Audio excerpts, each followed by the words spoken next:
Hello my dear learners, once again welcome back to Priyanka career hub UGC NET exam preparation. नमस्कार, आदाब, सत श्री अकाल। कैसे हैं आप सब? मैं I hope you all are doing great and आप सबकी स्टडी जो है वो बहुत अच्छी चल रही होगी। आज जो है हम यूजीसी नेट पेपर वन के all higher education commission discuss करने वाले हैं। This is all about me. My name is Priyanka Punjabi. I am UGC NET qualified with 98 percentile in labour welfare code 55। Currently, I'm working as an assistant professor in BBIP department. Friends, बहुत सारे students की ये queries आ रही थी कि ma'am detail में concept को discuss करिए। तो मैं आपके लिए unit number 10 all higher education commission यानी कि इंडिपेंडेंस के बाद के एंड इंडिपेंडेंस के पहले के जो कमीशंस है हायर एजुकेशन के वो डिस्कस करने वाली हूँ। तो ये वीडियो आपके लिए बहुत इंपॉर्टेंट होने वाला है एंड वीडियो को एंड तक देखिएगा। अगर आपने इस चैनल को सब्सक्राइब नहीं किया तो चैनल को सब्सक्राइब कर लीजिए ताकि आगे आने वाले वीडियोस के नोटिफिकेशन आपको टाइम टू टाइम मिल जाए। So let us discuss all higher education commission.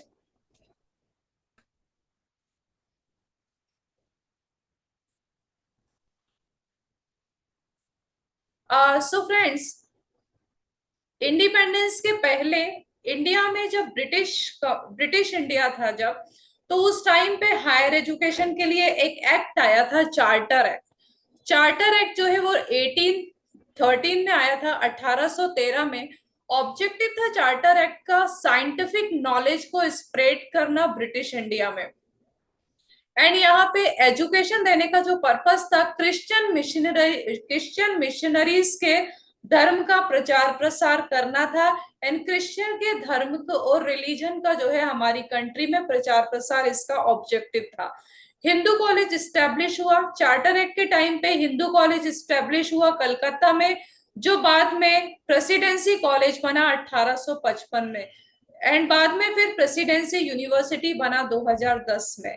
तो चार्टर एक्ट के टाइम पर ही हिंदू कॉलेज स्टैब्लिश हुआ कलकत्ता में, कोलकाता में। एंड प्रेसिडेंसी कॉलेज बना 1855 में एंड यूनिवर्सिटी बना 2010 में।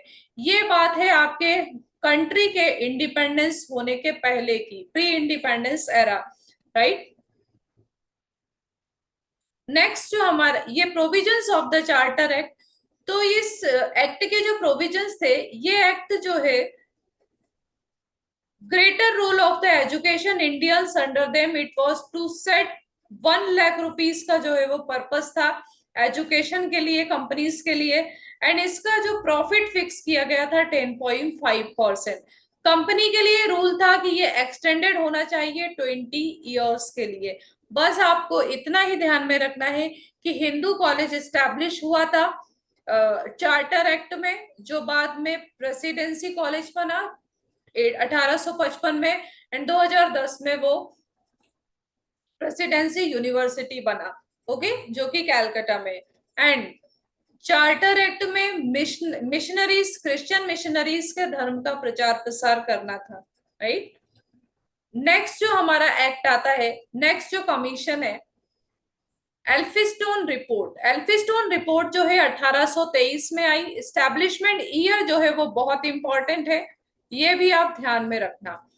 एल्फिस्टोन रिपोर्ट ने रिकमेंड किया कि हमें डिस्ट्रिक्ट एग्जामिनेशन ऑफिसर्स को अपॉइंट करना चाहिए स्कूल एंड कॉलेजेस में। एंड एक सुपरवाइजर्स एंड एक training, supervisors and training to teachers, यानी कि टीचर्स को भी ट्रेनिंग देना चाहिए। उन्होंने कहा कि हमें डिस्ट्रिक्ट एग्जामिनेशन ऑफिसर्स को अपॉइंट करना चाहिए एंड टीचर्स को, स्कूल सुपरवाइजर्स एंड टीचर्स को ट्रेनिंग के लिए कुछ अरेंजमेंट करना चाहिए। ये रिकमेंडेशन था एल्फिस्टोन रिपोर्ट का। एल्फिस्टोन इंस्टीट्यूशन सेटअप हुआ था 1834 में, 1834 में बॉम्बे में, जो बाद में oldest college of Bombay university बना, राइट। ये बॉम्बे में सेटअप हुआ था 1834 में and it is one of the oldest college of Bombay university. Next जो हमारा कमीशन था, मेकाले मिनट। मेकाले मिनट आया आपका 1835 में। मेकाले मिनट का जो रिकमेंडेशन था, सजेशन था, उन्होंने कहा कि हमें इंग्लिश एजुकेशन को जो है कंपलसरी कर देना चाहिए, यानी कि हमें अपनी कंट्री में इंग्लिश लैंग्वेज को कंपलसरी करना चाहिए, इंग्लिश लैंग्वेज का प्रचार प्रसार करना चाहिए। तो मेकाले मिनट आपका रिकमेंडेशन था उसके लिए इंग्लिश, हमें जो है इंग्लिश एजुकेशन का प्रचार प्रसार स्प्रेड करना चाहिए। मेकाले मिनट ने यह भी सजेस्ट किया कि हमें सेकेंडरी एजुकेशन को जो है एटलीस्ट हमें एलिमेंट्री लेवल पे सेकेंडरी एजुकेशन में इंग्लिश लैंग्वेज को कंपलसरी कर देना चाहिए। ये जो है मेकाले मिनट्स में सजेशंस दिया गया। लॉर्ड मेकाले जो है इस टाइम पे लॉर्ड मेकाले की लीडरशिप में इसमें वर्क किया गया एंड उन्हें सेकुलर एंड साइंटिफिक जो है सिस्टम को डेवलप किया।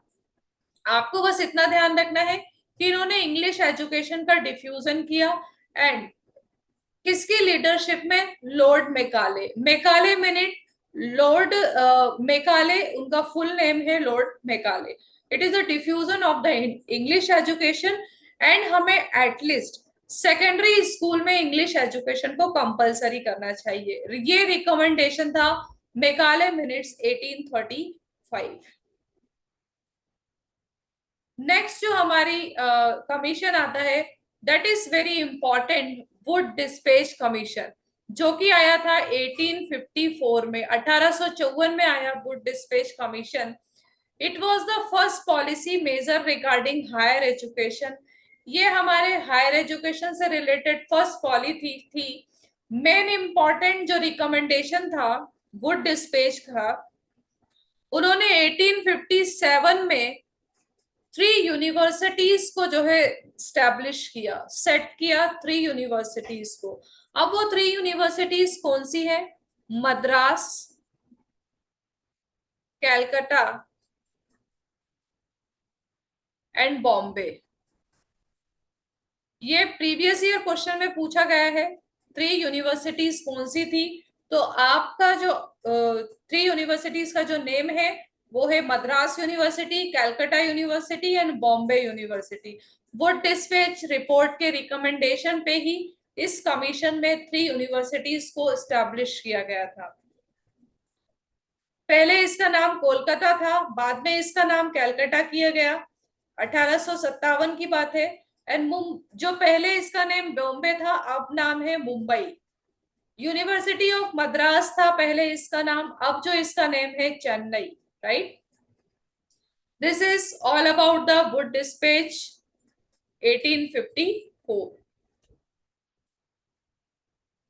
Next commission, this is very also very important commission, Hunter commission. ये जो सारे हम कमीशन डिस्कस कर रहे हैं ये इंडिपेंडेंस, हमारी कंट्री के इंडिपेंडेंस होने के पहले के हैं।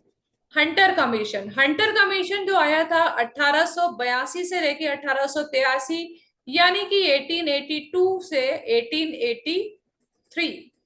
इन्होंने क्या रिकमेंडेशन दिया था? इनका सजेशन था कि हमें सेग्रीगेट कर देना चाहिए प्राइमरी एजुकेशन को, segregation of the primary education. Hindi में हम इसको बोलेंगे अलगाव कर देना चाहिए प्राइमरी एजुकेशन का एंड हायर एजुकेशन का। उन्होंने प्रपोज किया कि university would have to manage the affiliated college. इन्होंने इस कमीशन में कहा था कि यूनिवर्सिटीज को मैनेज करना चाहिए उनके अंडर में आने वाले अफिलिएटेड कॉलेजेस को। लॉर्ड रिपन जो थे वो governor general of India appoint किए गए थे फर्स्ट इंडियन एजुकेशन कमीशन के। Governor general of India appoint किए गए थे लॉर्ड रिपन। ये वर्ड आप ध्यान रखना, लॉर्ड रिपन किस कमीशन से रिलेटेड थे? तो लॉर्ड रिपन हमारे हंटर कमीशन के टाइम पे गवर्नर जनरल अपॉइंट किए गए थे इंडिया के। It is the first Indian education commission जो 1882 में under the chairmanship of sir William Hunter. ये चेयरमैनशिप में किसकी? विलियम हंटर, जिनके नाम पे ही ये कमीशन बनाया गया, Hunter commission, a member of the executive council of victory. Okay, इन्होंने कहा था कि हमें हायर एजुकेशन और प्राइमरी एजुकेशन को सेग्रीगेट कर देना चाहिए, यानी कि अलग अलग कर देना चाहिए। कॉलेजेस को उनके अंदर, सॉरी, यूनिवर्सिटी को उनके अंडर आने वाले अफिलिएटेड कॉलेज को मैनेज करना होगा। ये रिकमेंडेशन दिया था आपका सर विलियम हंटर ने 1882 में, उनके टाइम पे गवर्नर जनरल थे Lord Ripon. May I hope that this concept is clear to you. If you have any query and a doubt, you can message me on the comments box. Okay. Next, university commission. इसका नाम है university commission. ये आया था 1902, 1902 में आया था। First person जो इस कमीशन के लिए अपॉइंट किए गए थे उनका नाम था, that is very important, Lord Curzon. Lord Curzon इनका नाम था, जो फर्स्ट पर्सन अपॉइंट किए गए थे कमीशन ऑन यूनिवर्सिटी एजुकेशन 1902 में, इंडियन यूनिवर्सिटी एक्ट 1904। ये कमीशन 1902 में आया था। एंड इंडियन यूनिवर्सिटी एक्ट जो आया था आपका 1904 में।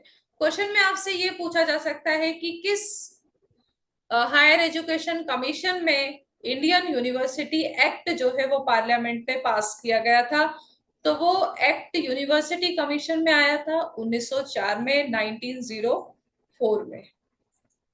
Indian university commission was appointed under the chairmanship of Thomas relay. ये कमीशन अपॉइंट किया गया था किसके चेयरमैनशिप में? उस पर्सन का नाम है Thomas relay. To inquire into the condition to consider and report upon the proposal of the university, university के बारे में इंक्वायरी करना, उनकी कंडीशन के लिए रिपोर्ट देना, ये जो वर्क था ये था थॉमस रिले का। Under the university British India, proposal of the university establish in British India, ये प्रपोजल दिया था थॉमस रिले ने, राइट। इंडियन यूनिवर्सिटी एक्ट बना था हमारा 1904 में, यानी कि 1904 में पास हुआ था, basis of recommendation of the Indian university commission. तो हम इसको जानते हैं Indian university commission.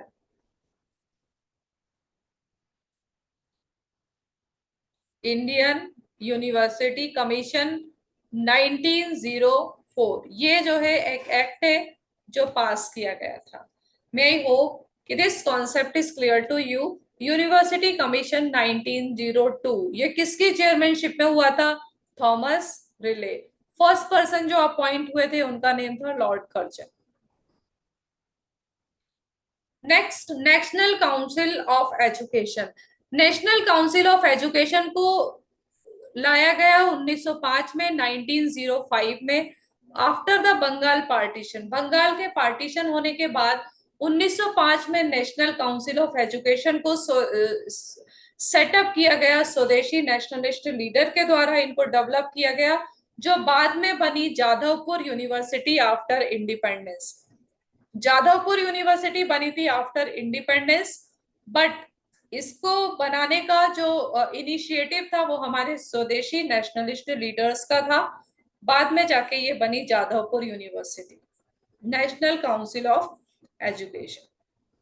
Next commission is resolution of education policy 1913।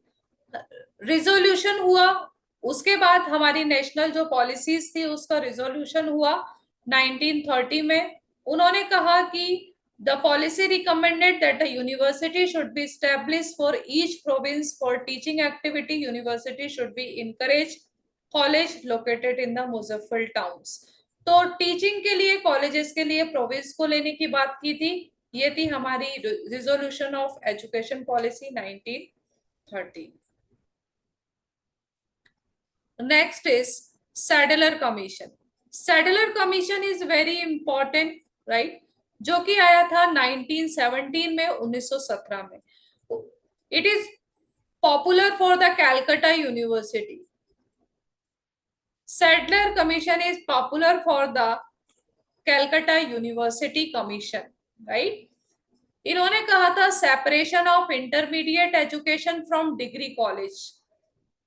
Sadler commission का रिकमेंडेशन था कि हमें इंटरमीडिएट एजुकेशन और डिग्री कॉलेजेस को सेपरेट कर देना चाहिए, यानी कि अलग अलग कर देना चाहिए। इंटरमीडिएट एजुकेशन अलग और डिग्री कॉलेजेस अलग होना चाहिए। इन्होंने एक स्पेशल कमिटी बनाई थी इसके लिए, यूनिवर्सिटी टीचर्स के लिए। एंड केलकाटा यूनिवर्सिटी कमीशन ने सजेस्ट किया था CAB, that is very important, PYQ में क्वेश्चन पूछा गया है इससे। CAB means central advisory board of education. Under the Sadler commission 1920 में इसको स्टैब्लिश किया गया, but due to the financial crisis 1923 में कैब जो बॉडी है वो अबॉलिश हो गई due to crisis.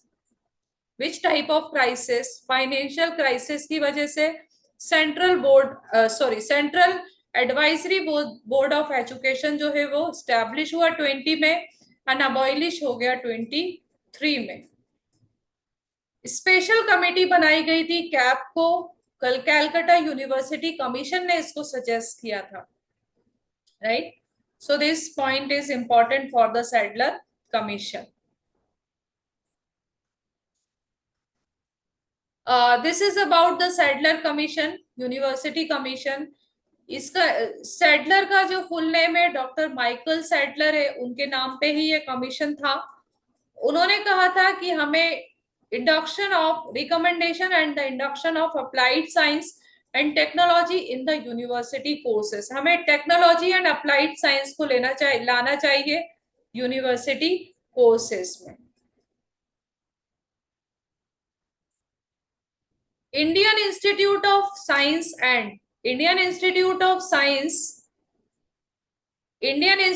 Of science and Bangalore जो एस्टेब्लिश हुआ सैडलर कमीशन के टाइम पे 1911 में, एंड फॉरेस्ट रिसर्च इंस्टीट्यूट 1914 में एस्टेब्लिश हुआ जो कि देहरादून में है, and Indian school of mines जो कि धनबाद में है। ये फेमस इंस्टीट्यूट सेटअप हुए थे सैडलर कमीशन के टाइम पे। सैडलर कमीशन ने इन इंस्टीट्यूट्स को एस्टेब्लिश किया था, राइट? जो पॉइंट मैंने ब्लू में बोल्ड करके रखे हैं वही पॉइंट बहुत इंपॉर्टेंट है, ये आपको अच्छे से प्रिपेयर करना है। हरतोग committee after the Sadler commission, उसके बाद आई हरतोग कमेटी 1929 में। ईयर आप लोग ध्यान रखिएगा। Cab central advisory board of education जो कि 1923 में अबॉलिश हो गई थी सैडलर कमीशन के टाइम पे, उसको बाद में दोबारा से सेटअप किया गया, अगेन इस्टेब्लिश किया गया 1935 में। अगर आपसे क्वेश्चन में पूछा जाए कि किस कमीशन में आई थी, तो ये इनिशियली आई थी सैडलर कमीशन में 1920 में। फाइनेंशियल क्राइसिस की वजह से ये बॉडी अबॉलिश हो गई, देन अगेन ये एस्टैब्लिश हुई कैब 1935 में। It has been since existence, जो कि अभी भी एग्जिस्टेंस में है और अपना वर्क कर रही है। उसके बाद बात आती है सापरू कमेटी की। सापरू कमेटी जो है 1934 में आई थी, राइट? सापरू कमेटी यूपी से रिलेटेड है, यानी कि Uttar Pradesh.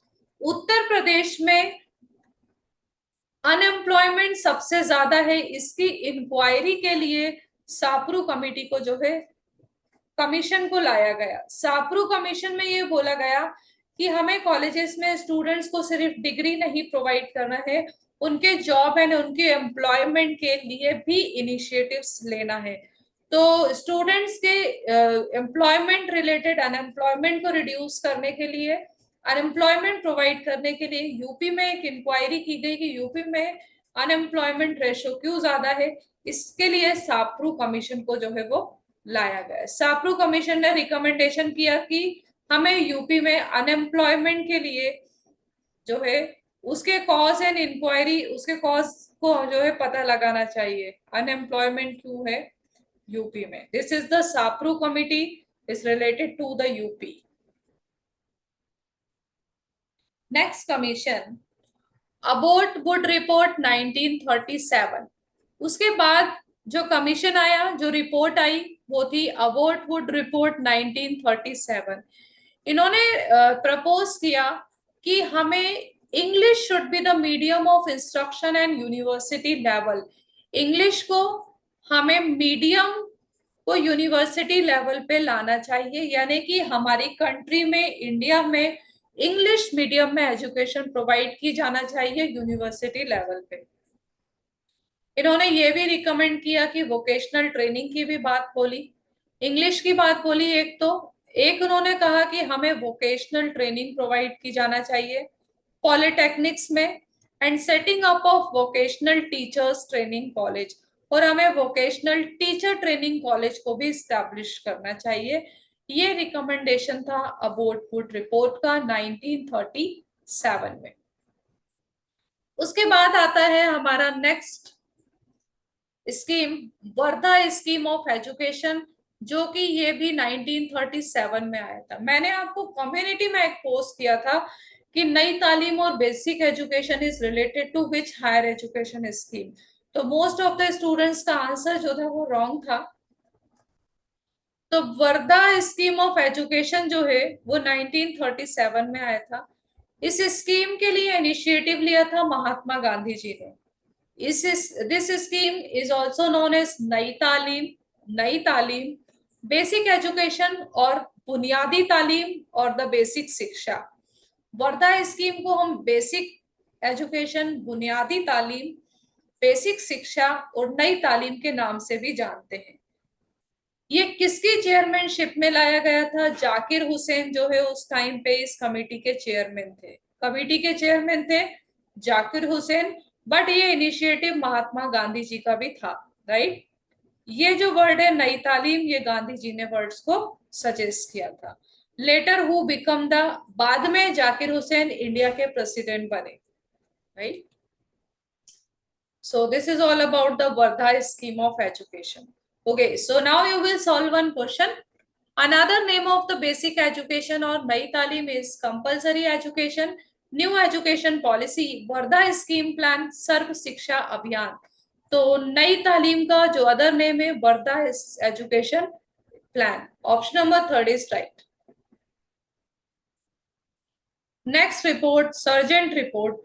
Sergeant report is also very important, जो कि आई थी 1944 में। ये रिकमेंडेशन आया था 1944 में कमीशन।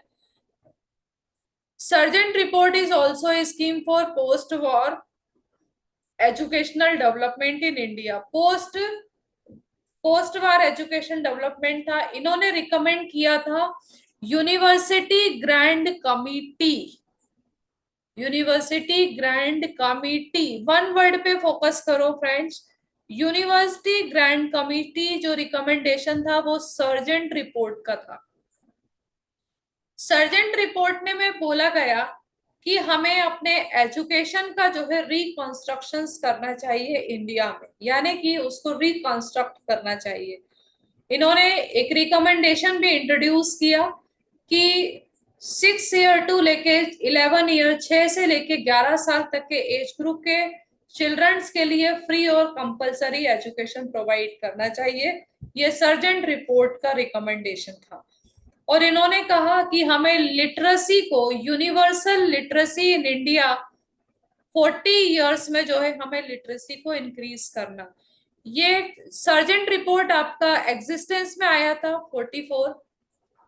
उन्होंने कहा था कि आफ्टर 40 इयर्स 1984 में हमें अपनी कंट्री में 40 इयर्स में लिटरेसी को जो है वो इम्प्रूव करना है, यानी कि साक्षर भारत, यानी कि लिटरेट पीपल को जो है वो इंक्रीज करना है अपनी कंट्री में। This is the recommendation of the Sargent report given by the Sargent in the year of 1944.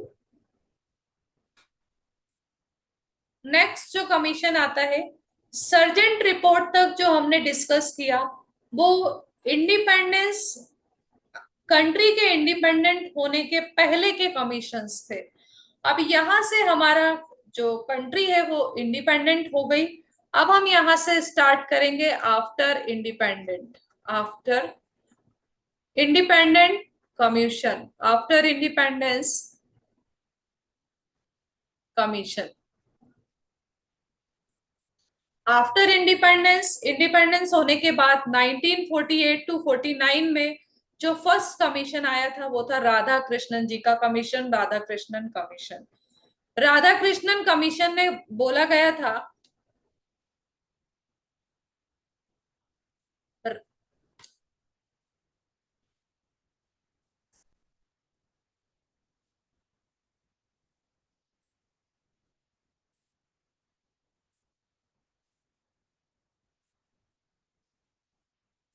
Radha Krishnan commission में बोला गया था university education commission. It is also known as university education commission. इन्होंने सजेस्ट किया था integration of secondary education and higher education. Radha Krishnan ji ने suggest किया था कि हमें सेट करना चाहिए रूरल यूनिवर्सिटीज को, रूरल एरिया में रूरल यूनिवर्सिटीज को सेटअप करना चाहिए। मेन जो पॉइंट आपको ध्यान में रखना है, university education commission, university education जो कमीशन रिकमेंडेड, कमीशन जो रिकमेंडेशन था ये था राधा कृष्णन जी का, Radha Krishnan 1948 to 49। First commission after independence अगर आपसे पूछा जाए तो Radha Krishnan commission. Next commission is after independence, जो सेकंड कमीशन आया था वो था हमारा मुडालियर कमीशन 1952 से लेके 1953 तक। सेकेंडरी, इसे, ये जो कमीशन पॉपुलर हुआ था सेकेंडरी एजुकेशन नाम से पॉपुलर था। इन्होंने रिकमेंडेशन दिया था कि 3 ईयर की सेकेंडरी एजुकेशन, हमें कॉलेजेस में 3 ईयर की secondary education and higher education में 4 ईयर का हायर एजुकेशन सिस्टम, यानी कि 4 ईयर के डिग्री कोर्स प्रोवाइड करना चाहिए। I also advocate setting up of multi-purpose school and vocational training institutions. So this commission is famous for the Secondary Education Commission, Secondary Education Commission. उन्होंने कहा था 3 year जो है वो सेकेंडरी एजुकेशन होना चाहिए एंड 4 ईयर का आपका डिग्री कोर्स होना चाहिए, 4 ईयर हायर एजुकेशन। यानी कि हमें बच्चों को 3 साल सेकेंडरी एजुकेशन देना है और 4 साल हायर एजुकेशन देना है। ये रिकमेंडेशन था मुदालियर कमीशन का 1952 में। उसके बाद बात करते हैं हम कमिटी ऑन इमोशनल इंटीग्रेशन 1961।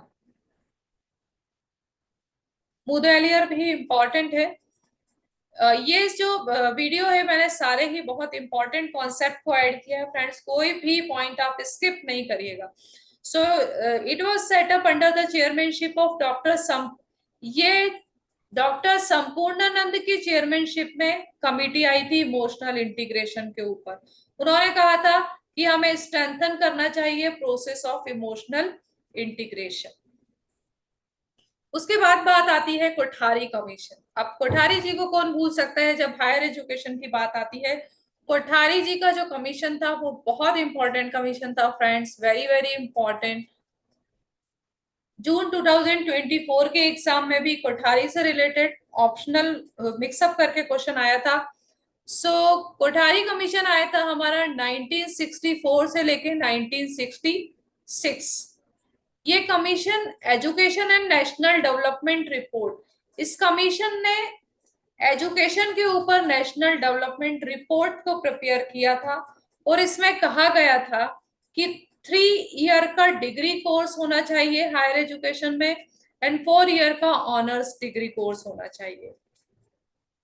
यानी कि आप बीबीए, बीकॉम या बीएससी करते हैं, अगर कोई डिग्री कोर्स है सिंपल तो वो आपका 3 ईयर का कोर्स होना चाहिए एंड 4 ईयर का ऑनर्स डिग्री कोर्स होना चाहिए। इन्होंने कहा था कि 4 ईयर्स ऑनर्स डिग्री कोर्स जो है वो स्टैब्लिश किया था और इंडियन एजुकेशन सर्विस में इंप्रूव करना है quality of higher education. And Kothari commission का जो मेन रिकमेंडेशन था सबसे इंपॉर्टेंट, उन्होंने कहा था कि हमें नेशनल इनकम का, यानी कि इंडिया की जितनी टोटल इनकम है, नेशनल इनकम का एटलीस्ट 6% जो है एजुकेशन में स्पेंड करना चाहिए। यानी कि कंट्री की जितनी भी इनकम है उसका 6% हमें एजुकेशन, क्वालिटी एजुकेशन प्रोवाइड करने के लिए उसमें स्पेंड करना चाहिए। ये कहा था कोठारी कमीशन ने। ओके, सो दो चीजें आप ध्यान में रखोगे, एक हमें नेशनल एजुकेशन का 6% स्पेंड करना है एजुकेशन में, एंड 3 ईयर का डिग्री कोर्स एंड 4 ईयर का ऑनर्स डिग्री कोर्स को प्रपोज किया था कोठारी कमीशन में। अदर जो मेन रिकमेंडेशन थे, इन्होंने जो पैटर्न दिया था 10+2+3 का पैटर्न दिया था, यानी कि 10th क्लास के बाद 2 साल आपका 11-12, उसके बाद 3 ईयर का ग्रेजुएशन, राइट। 10+2+3 का जो है वो स्ट्रक्चर दिया था। कंट्री में एक स्टैंडर्डाइजेशन और एक स्टैंडर्ड को फॉलो करना है, ये कोठारी जी का रिकमेंडेशन था, standardization, right, across the country. उन्होंने एडवाइस किया था कि pre primary education like kindergarten, Montessori और प्री बेसिक स्कूल को रीनेम करके उन्होंने कहा प्राइमरी एजुकेशन कर दो। उन्होंने कहा कि देखो ऐसा करना चाहिए, हमें किंडरगार्टन, मॉन्टेसरी और प्री बेसिक का नाम चेंज करके सिर्फ प्राइमरी एजुकेशन उसको बोलना चाहिए। मीन्स नर्सरी टू लेकर 4th स्टैंडर्ड के लिए हम उसको बोलेंगे प्राइमरी एजुकेशन। फर्दर उन्होंने कहा कि हमें अप टू 5th क्लास से लेकर 10th क्लास तक के स्टैंडर्ड को बोलना चाहिए अपर प्राइमरी और हायर प्राइमरी। नर्सरी से लेके 4th को बोलेंगे प्राइमरी एजुकेशन, उन्होंने रीनेम किया। उसके बाद 5th to 10th क्लास के लिए हम बोलेंगे प्राइमरी और the higher primary high school. Undergraduate education उन्होंने कहा इस स्टैंडर्ड को बोलेंगे हम हायर सेकेंडरी और प्री यूनिवर्सिटी। 11th-12th के लिए बोलेंगे हायर सेकेंडरी। ग्रेजुएशन के लिए वर रिकमेंडेड 3 ईयर का ग्रेजुएशन कोर्स। उन्होंने कहा था कि 10th के बाद 2 साल स्टूडेंट करेगा 11-12, उसके बाद 3 ईयर्स का करेगा ग्रेजुएशन यानी कि कॉलेज। तो this system up to master degree was categorized as first primary education.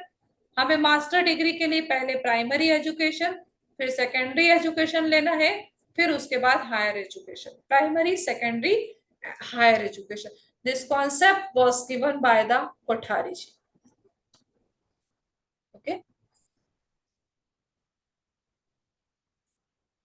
अब ये तो बात थी हमारी कमीशंस की। उसके बाद हमारी कंट्री में, इंडिया में आफ्टर इंडिपेंडेंस जो फर्स्ट नेशनल पॉलिसी आई थी, नेशनल एजुकेशन पॉलिसी आई थी 1968 में, एनपीई 1968 में। फ्रेंड्स, कंटेंट पे ध्यान देने की बजाय जो मैं एक्सप्लेन कर रही हूँ उसको ध्यान से सुनने की और समझने की कोशिश करिएगा। नेशनल एजुकेशन पॉलिसी जो फर्स्ट टाइम आई थी, इंपॉर्टेंट रिकमेंडेशन था, ये 1968 में आई थी। उस टाइम पे इंदिरा गांधी जी जो है वो प्राइम मिनिस्टर थी। 4th लोकसभा में ऑफिस में जो बिल पास हुआ था, नेशनल एजुकेशन पॉलिसी 1968 में आई थी। This is the first education policy of our India after independence. ये नेशनल एजुकेशन पॉलिसी 1968 ने कोठारी कमीशन के बहुत सारे पॉलिसीज को कवर अप किया था। फ्री एंड कंपलसरी एजुकेशन, पे स्केल रिवीजन ऑफ टीचर्स, यानी कि टीचर्स का पे स्केल भी हमें चेंज करना चाहिए, उनको रिवाइज करना चाहिए, यानी कि उनकी सैलरीज को रिवाइज करना चाहिए। और टीचर्स के लिए अपॉर्चुनिटीज साइंस और एजुकेशन में जो है वो इक्वलाइजेशन होना चाहिए। नेशनल एजुकेशन पॉलिसी 1968 जो थी, इन्होंने कोठारी जी की पॉलिसीज को जो है वो कवर अप किया। इस पॉलिसी में भी 10+2+3 के पैटर्न को बोला गया नेशनल लेवल के लिए। उसके बाद ये तो थी after independence first education policy 1968। Then second जो हमारी पॉलिसी आती है after independence, national education policy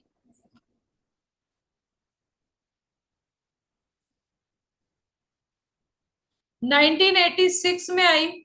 उस टाइम पे राजीव गांधी जो है वो कंट्री के प्राइम मिनिस्टर थे। राजीव गांधी के टाइम पे सेकेंड नेशनल एजुकेशन पॉलिसी आई, इंदिरा गांधी के टाइम पे 68 में आई, राजीव गांधी जब प्राइम मिनिस्टर थे उस टाइम पे ये पॉलिसी जो है वो रिकमेंड की गई। उसके बाद 2005 में सेम पित्रोदा के चेयरमैनशिप में कमिश्नर नॉलेज कमीशन को एस्टेब्लिश किया गया 2005 में। इसे हम बोलते हैं नेशनल नॉलेज कमीशन यानी कि LKC। सेम पित्रोदा की लीडरशिप में इस कमीशन को एस्टेब्लिश किया गया। Sam Pitroda. May I hope कि all the points are clear to you. Okay, अगर आपको वीडियो इंफॉर्मेटिव लगता है तो like share and subscribe with your friends. National education policy तो ये मैंने आपको बता दिया है, 1968 में आई थी इंदिरा गांधी के टाइम पे, फिर उसके बाद 86 में आई, राजीव गांधी जी थे उस टाइम पे प्राइम मिनिस्टर। उसके बाद 2017 में के कस्तूरी रंजन जी ने एक ड्राफ्ट प्रिपेयर किया था, न्यू एजुकेशन पॉलिसी थी को लेके। इनके ही ड्राफ्ट को 2022 में जो है national education new education policy नाम दिया गया, न्यू एजुकेशन पॉलिसी। ये ड्राफ्ट प्रिपेयर किया गया था के कस्तूरी रंजन के द्वारा। Okay, so this is the last commission, Yashpal committee. Yashpal committee आई थी 2005 में, सॉरी। सो फ्रेंड्स, वन जो है वो स्किप हो गया, मैंने लास्ट स्लाइड में आपको बता भी दिया है। यशपाल कमेटी से पहले आपका आई थी 2005 में national knowledge commission, national knowledge commission, right. किसकी चेयरमैनशिप में आई थी? सेम पित्रोदा। यशपाल कमेटी यशपाल जी लेकर आए थे 2009 में। After the national knowledge commission आया 2009 में यशपाल कमेटी। इन्होंने सजेस्ट किया scrapping of all higher education regulatory और monetary bodies, creation of a super regulator that is 7 member commission of. हमें जो है स्क्रैप करना इन्होंने यशपाल कमेटी ने कहा कि हमें सारी जितनी भी रेगुलेटरी बॉडी है इंडिया में हायर एजुकेशन से रिलेटेड उनको हमें स्क्रैप कर देना चाहिए, यानी कि उनको एंड कर देना चाहिए। उसके बाद उन्होंने कहा कि हायर एजुकेशन काउंसिल जो है सेकंड टायर सिस्टम बनना चाहिए। सबसे मेन जो बात बोली थी यशपाल कमेटी ने, उन्होंने कहा था कि स्टूडेंट को कॉलेज में एडमिशन लेने के लिए, बी स्कूल मैनेजमेंट में एडमिशन लेने के लिए, IITs में एडमिशन लेने के लिए हमें एक एडमिशन और इंटरेस्ट टेस्ट को कंडक्ट करना चाहिए, एडमिशन टेस्ट और एंट्रेंस टेस्ट।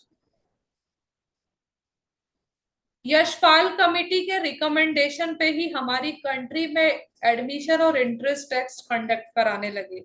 उन्होंने कहा था कि ग्री टेस्ट होना चाहिए, GRE test, GRE test, set test और AC टेस्ट। उन्होंने कहा था कि एजुकेशन में क्वालिटी को लाने के लिए हमें अच्छी क्वालिटी के स्टूडेंट्स को हायर इंस्टीट्यूशंस में एडमिशन देने के लिए एक एडमिशन और एंट्रेंस टेस्ट जो है वो कंडक्ट कराना चाहिए। तो एंट्रेंस टेस्ट के ऊपर फोकस किया था यशपाल कमेटी में। इन्होंने जो है सजेस्ट किया था सेट और ACTE, राइट। तो मैं आई होप कि Yashpal committee recommendation is also clear to you.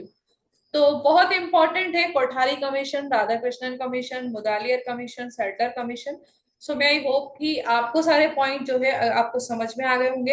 अगर आपको कोई भी डाउट आता है, कोई क्वेरी आता है तो आप मुझे मेल कर सकते हैं punjabipriyanka7676@gmail.com पे। अदरवाइज आप मुझे कमेंट सेक्शन में कमेंट्स करके भी पूछ सकते हैं। आगे आने वाली वीडियोस में अगर आप चाहते हैं कि मैं और किसी टॉपिक के ऊपर वीडियो लेकर आऊं तो आप मुझे कमेंट सेक्शन में कमेंट्स करके भी बता सकते हैं, तो मैं उस टॉपिक को जो है आपके लिए लाने की कोशिश करूंगी। एंड वन स्टूडेंट का एक डाउट था लास्ट वीडियो में, जो हमने MCQ क्वेश्चन डिस्कस किए थे लास्ट वीडियो में, उसमें 21 नंबर का जो क्वेश्चन था, which of the following are water borne bacterial disease? Option 1 is cholera, hepatitis, typhoid, सिस्मोसिस एंड डिसेंट्री। सो फ्रेंड्स, ये जो क्वेश्चन था ये 2023 में पीवाईक्यू पूछा गया था, बट यहाँ पे जो ऑप्शन दिए थे एनटीए ने वो इससे मैच नहीं करते। एक्चुअली वाटर बॉर्न जो डिसीज होती है वो कोलेरिया होती है, टाइफाइड होती है एंड डिसेंट्री होती है। ऑप्शन जो हमारा राइट होना चाहिए था वो होना चाहिए था ACE, जो कि यहाँ पर किसी भी ऑप्शन में गिवन नहीं है। ACE is our right answer. Cholera, typhoid, dysentery is the waterborne bacterial disease. Waterborne disease कौन कौन सी आपकी हो सकती है? Cholera, typhoid, dysentery, which are caused by bacteria found in contaminated water sources.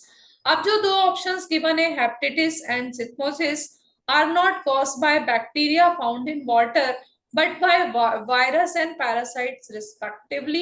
So this is not a waterborne disease. Waterborne disease is cholera, typhoid and dysentery.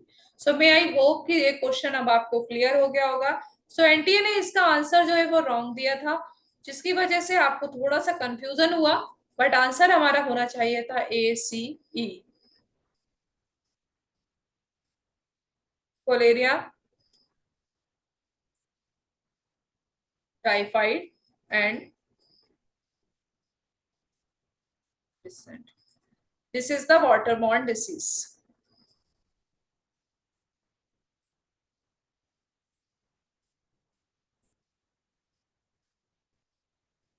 Okay. So may I hope कि this concept is clear to you. तो आप ऐसे ही study करते रहिए, keep watching video and do practice yourself and improve yourself. And अगर आपको कोई भी क्वेरी आती है तो you can message me, comments me, I will solve your queries. Okay, तो टेलीग्राम पे आप मुझे मैसेज कर सकते हैं। टेलीग्राम ग्रुप अगर आपने ज्वाइन नहीं किया तो टेलीग्राम ग्रुप ज्वाइन कर लीजिए। Thank you so much, have a nice day.